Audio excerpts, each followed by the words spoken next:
Hello, everyone, and welcome to the 45th episode of Live from the Adelphi PAC Living Room. My name is Blythe Daylong. I'm the Executive Director at the Adelphi University Performing Arts Center. Thank you so much for choosing to spend some time with Adelphi. Now, while we can't have audiences in person, we continue to use this show to bring Adelphi's talented students, faculty, alumni, staff, and other guests to you each week. Now, this week, we'll be sharing a variety of performances from a recent Department of Music student recital. But before we get to that, I am happy to welcome back Department of Music alum, opera singer Sabatina Mauro. Hello, Sabatina. Hello. Welcome back. Thank you. It's good to be back. It has been a while. You were last on the show at the end of August. Mm-hmm. And you're still in school, getting your master's degree. And how has your year in school so far been going?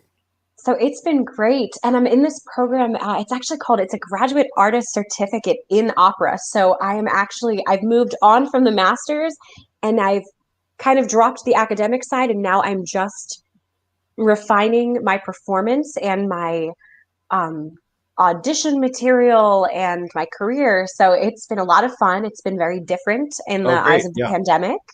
We've been doing a lot of things virtually and with very limited audience. So it's been a very unique, very educating experience. Yeah, I mean, I think we, all of us in academia have certainly been in that same boat all year where we're trying to do the things we normally would do and figuring out how we can do them without being together in a room in person necessarily, or limiting that as much as we can and doing some rehearsals online and then some in person and all kinds of stuff as I know you have also been doing. So it's been a wild ride. I know, right? So last time you were with us, we shared some excerpts from an opera that you were about to do and about to open right before everything shut down. Yes. But you managed to get a recording of it and maybe even had a performance or two. I don't remember. And then that kind of right as the world stopped. So, but this week we're going to share music from an opera that you were able to complete performances. You did this during the past several months. People will see that you're wearing masks and things like that, which we'll talk about after we play this first piece. So tell us about the opera and then set up this first piece that we're going to share. Sure. So the first aria that I've shared with you is called Deplacatevi. It's from Orfeo ed Euridice, which is Gluck's version of Orfeo as an opera. There are many, many operas written about this story, but this one's unique because in the end, Euridice comes back to life. Normally, in the myth and in most of the operas, she dies and she stays dead, unfortunately.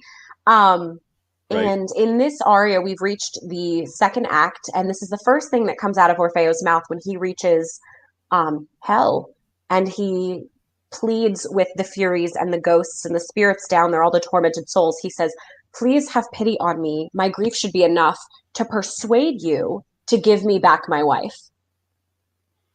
Great. And you are playing the role of Orfeo? Yes, I should have mentioned I am playing the role of Orfeo. Fantastic. I know this and yeah, so that's great. So I am happy to share this first piece from this opera with your performance. Enjoy, everyone.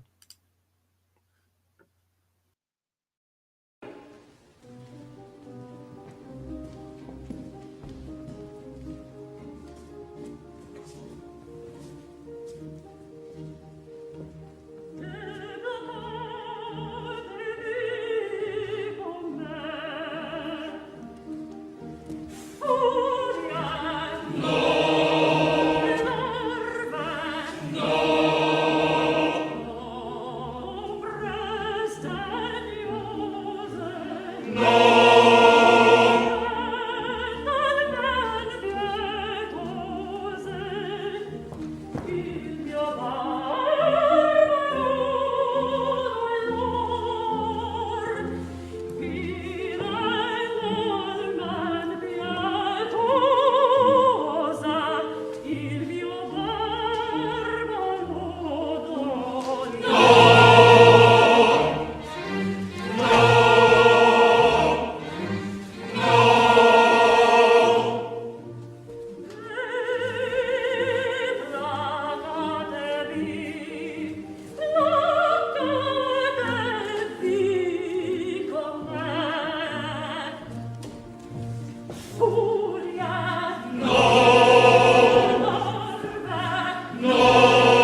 Lovely, lovely. Thank you.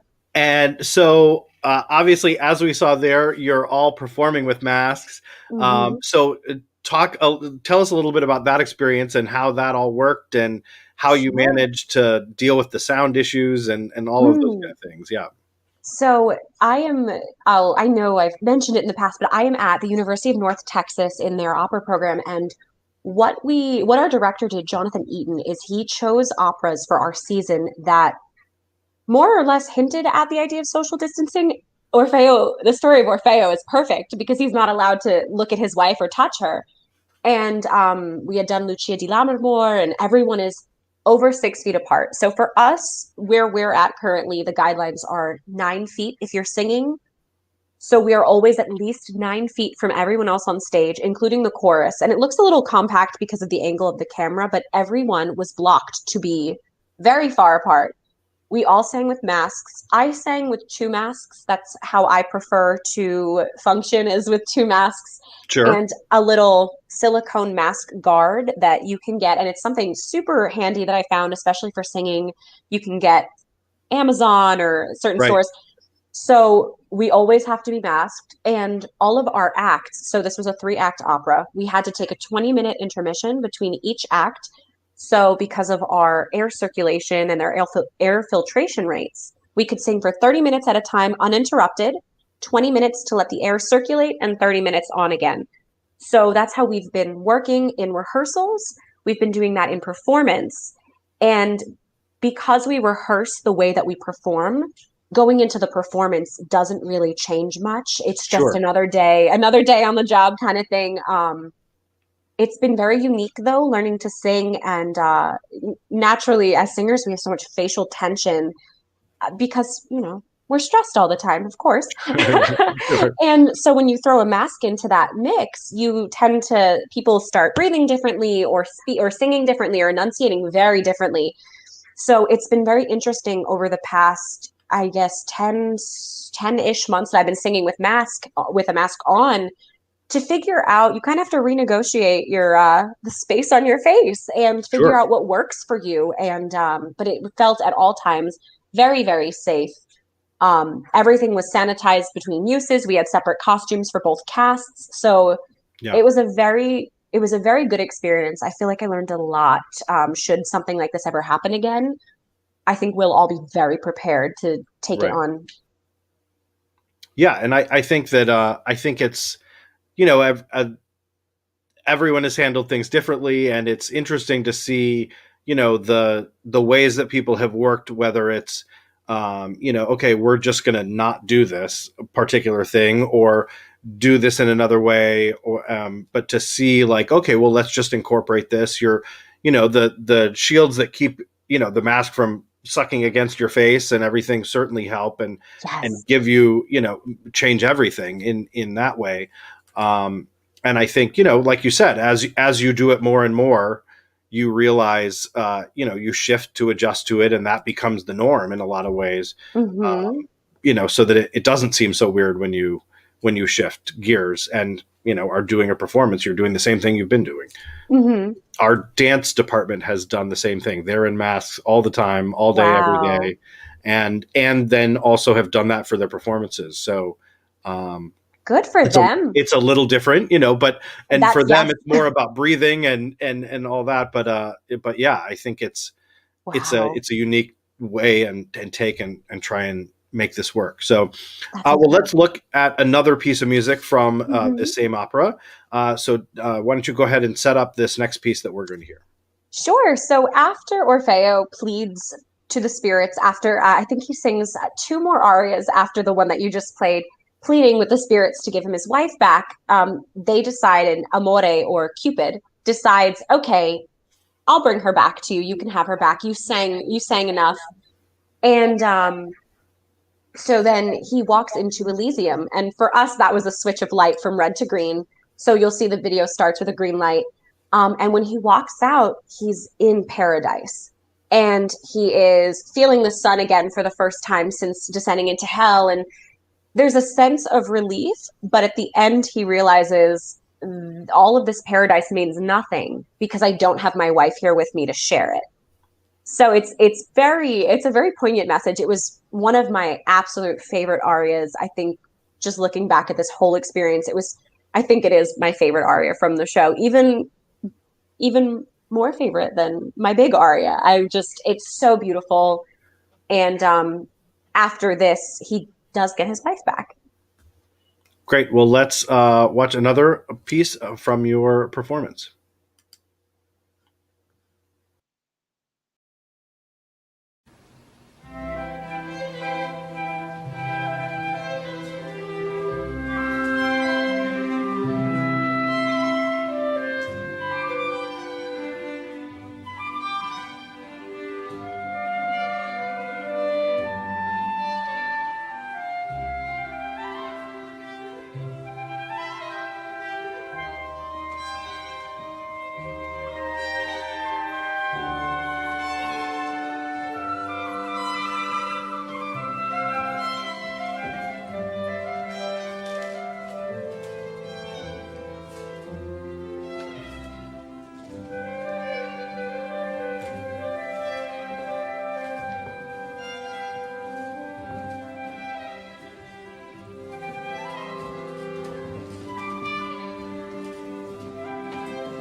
Delightful. Thank you. Now, And so now I know, thank you again for taking the time to join us and to be here. I know you're in rehearsals for another production, yes, and I need to let you go here shortly. But before we do that, tell us about the new project that you're working on. sure. So it is an American opera, a contemporary piece by John Musto entitled Later the Same Evening. It is based on 5 paintings by Edward Hopper. So these characters, so my character's name is Estelle Oglethorpe, and she is there's a portrait of a woman in a fuchsia dress looking out in a hotel lobby, and that's me. And Musto basically wrote these little vignette scenes that you learn a little bit about each character's backstory, and then all of a sudden everyone comes crashing together at the theater. They're all going to the same show, which is called Tell Me Tomorrow. So we all meet up later that same evening. It's a nice little twist there. Oh, that's Um, fun. it's very difficult music. Uh, Darla Diltz, the opera director at Adelphi right now, she had done Michael Chang's Speed Dating Tonight and Rachel Portman's The Little Prince, and it's almost like both of those combined, and then take away the key signature. It's fabulous. I mean, it has some beautiful imagery and beautiful little things throughout, but once it comes together, it sounds incredible. There's this massive octet where we're all singing the word rain on offbeats only. It's insane. It's so much fun. I mean, it's great. Well, and it's always, to me, it's always, as a musician, interesting to uh, not that I'm a musician, but that as musicians to learn that kind of contemporary stuff that is so much about crazy key signatures and time changes and weird notations and all that stuff, to like work your muscles in a totally different way than with a lot of the classical repertoire Mm-hmm. and that sort of thing. That I think it's a great challenge to shift gears in terms of how you look at all of those things. So Oh, absolutely. And I'm so yeah, grateful that while I was getting my bachelor's degree, that Darla picked the shows that she picked because I came into this new place ready to go, more or right. less, and knowing kind of what to expect. And so definitely she set me up for success there. You So had thank a you, nice setup. Dr. Yeah, right. Diltz. Excellent. It's always good to hear, right? Yeah, Of exactly. course. And especially because I'm sure at the time you were like, "What is this? What is this crazy stuff that you're Oh my making us goodness. do?" Yeah, Of course, I had no idea what I was doing, and she walked us through it, and thank goodness she did. yeah. Well, excellent. Well, I am sure the folks in Texas are looking forward to seeing your upcoming production. I will say to everyone, be sure to follow Sabatina on her Facebook and her Instagram to find out more about what she has going on, what she does in the future as things go along. I'm also going to put in the chat and in the comments your the link to your YouTube page so that people can check out some of the other videos you have there. Some of the things we showed in the fall, some of the things we're showing now, plus some other things that you've posted. So I'm looking forward to keeping up with what you're up to and talking with you again at some point in the future, hopefully Yeah. in person, and we'll get you back here for something. So Oh, I'd love to come back. right? I mean, it feels only fair that that that we do something along those lines. So do take a look at that, everyone. Now we have one more piece from this opera to share. So tell us about this last piece of music that we're going to hear. Sure. So this is the recitative as well as the aria for Che farò senza Euridice, which is the big takeaway aria for Orfeo from this opera. And it is, I think, one of the two pieces that is best known out of this opera. The other is the one of the Dance of the Furies, which obviously I couldn't share with you because I wasn't singing in it, but there wouldn't be any super titles for that one, unfortunately. Sure. But it's a beautiful orchestral part of the show. But this is the big aria that more or less everyone knows from Gluck, and Orfeo in the recitative right before the aria that I included. My colleague Chawen Chen is playing Euridice, my wife, and she just finished this big rage aria yelling at me because I won't look at her and she doesn't understand why. And so I am basically saying in this dialogue, I can't handle this anymore. I'm just going to look at her. Forget the law. Forget everything. I'm going to look at her because I love her. And she dies. And the aria immediately after her death, and I am saying, what am I going to do without her? And it's something that everyone can relate to, whether you've lost someone or you've lost someone entirely or lost someone emotionally. It's something that at some point we all go through. And so this aria I got to make super personal. And no one needs to know what's going on in your head when you're singing as long as you're Right. convincing enough. Right. But I never did it the same way twice because every time I performed this aria, I thought, how am I feeling today? And if this happened to me today, what would my reaction be?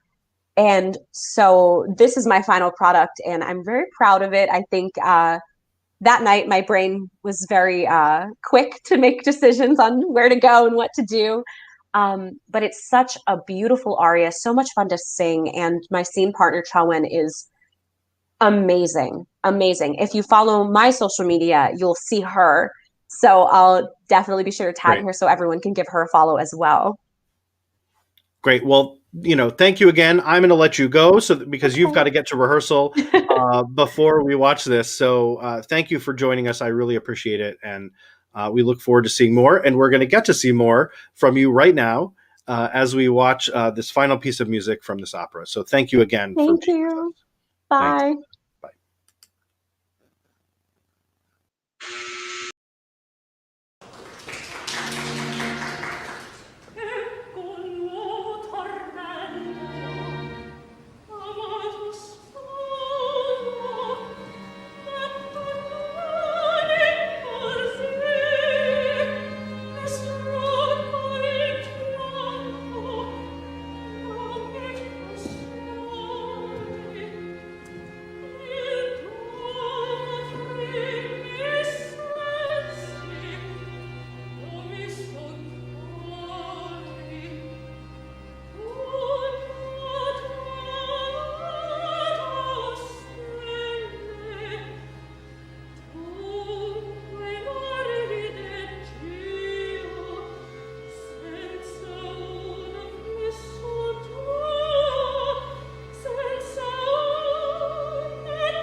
Thank you again to Sabatina for sharing those performances with us. Now, as always, we have a lot of events going on. We have a little bit of a break right now where we're a little quiet for the next couple of weeks, but on April 11th, we start back up again with our live from Adelphi concert series, this time featuring Broadway composer Joe Iconis and his family of performers. It is going to be a really fantastic concert that you don't want to miss. That's coming up on April 11th. And we also have lots of music, theater, and dance still to come from our students, as well as some additional guest artists over the next couple of months. So as always, visit our website at pac.adelphi.edu for details and make sure you're signed up for our e-newsletter. That's really the best way, especially this year, because things do keep changing and things get added. To make sure that you know exactly what's going on, we will email you once a week with an update of what is coming up in the next week. So be sure to do that. Now, recently, one of the events that we had going on is our students in the Department of Music had a small student recital. Now, these take place during the day and really are primarily attended by other students in the department, the faculty and staff around, and not many people get to see them. So Now that everything is virtual, everything is recorded, we have the chance to share some of those with a wider audience. So here are several of our talented Department of Music students with a variety of music from their most recent student recital. Enjoy.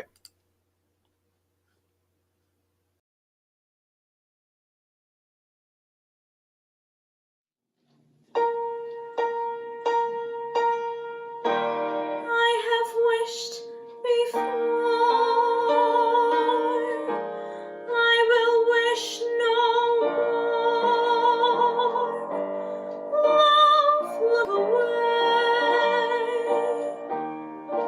Love, look away from me. Fly when you pass my door. Fly and get lost at sea.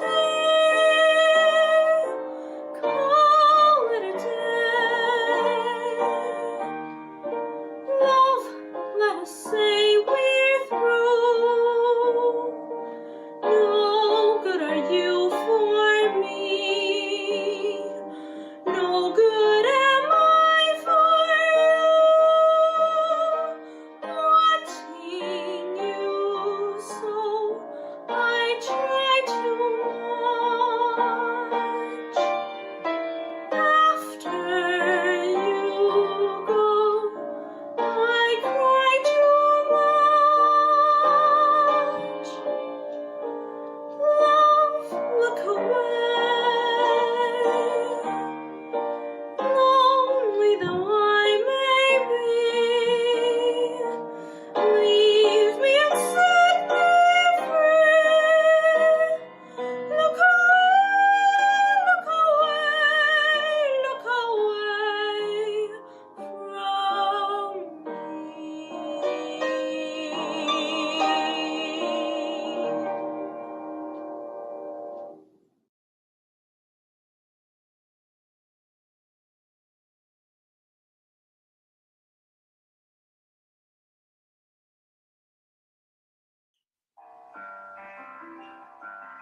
Me vefire tu sefrana, ve votre Jordan table. Si me savait des ailes, comme l'oiseau, il volerait éternel vers votre foyer guéri. Si rêver sauver des ailes, comme l'esprit.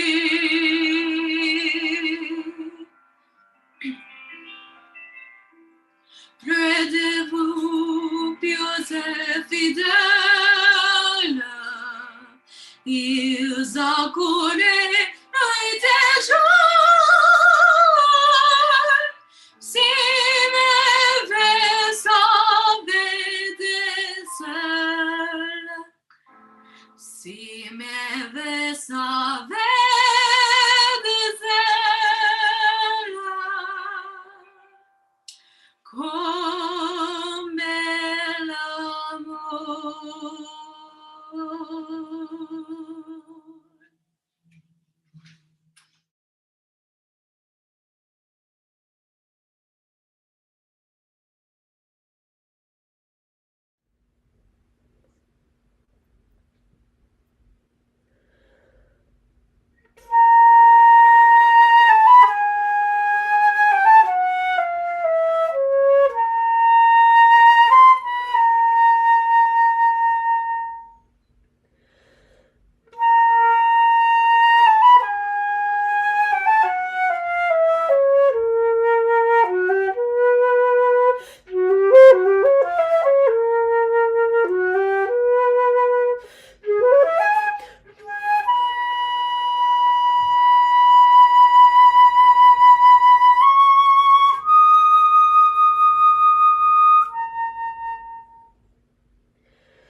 And a big thank you to all of those students for sharing those performances and continuing the great work that they've been doing all year long. They still have a couple months left in the year, and we look forward to seeing more of what they have to offer, as many of our ensembles have their performances coming up, and we have a ton of junior and senior recitals over the next couple of months. So really great work to all of them for everything they've done so far. And that brings us to the end of another episode. Now, as usual, we have one more performance left to close us out.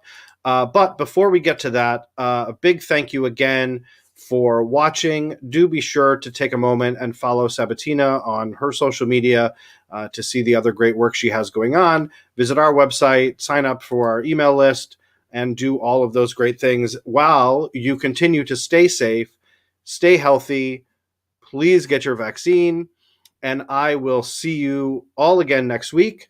Now, here to close us out is one more performance from that recent student recital.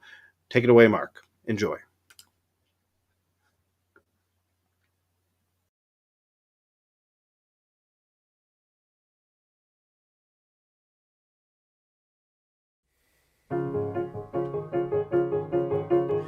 I will make you brooches and toys for your delight, of bird song at morning and starshine at night. I will make a palace fit for you and me, of green days in forests and blue days at sea.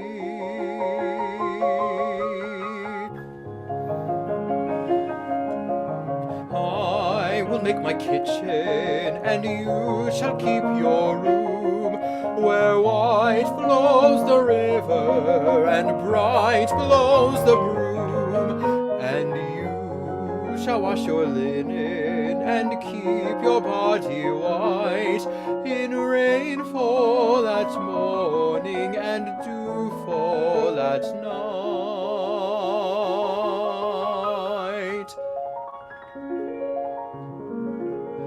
And this shall be for music when no one else is near, the fine song for singing, the rare song to hear, that only I remember, that only you admire, of the broad road that